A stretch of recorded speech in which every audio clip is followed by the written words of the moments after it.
ASI तो प्रस्तुत थिला एएसआई भी किछ दिन तले एएसआई तरफ से माने कहूतिले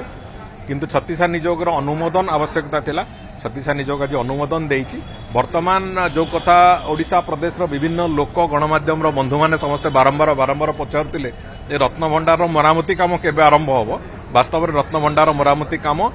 निर्घंट हो गला केबेठू आरंभ होबो एवं आमे चेष्टा करूछु यथाशीघ्र संभव से काम को सारिबु एवं गणति मणितिर प्रक्रिया भी आमे तापरे तुरंत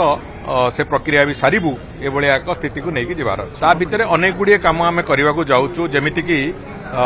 दर्शन को आहुरी जो भलिया आमे गुरुत्व सहित जो कथा कहिदिलु आमे अतीतरे भी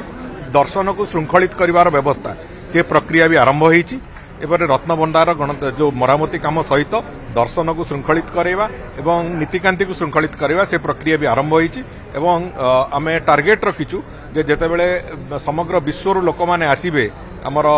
प्रवासी भारतीय दिवस एटी पालन होबो ता पूर्वरु मंदिर रे जो श्रृंखलित व्यवस्था को आहुरी अधिक सुशृंखलित करबा पई आमे सब प्रकार चेष्टा सब प्रकार योजना तार हेई सारछि एवं काम भी आरंभ होईछि।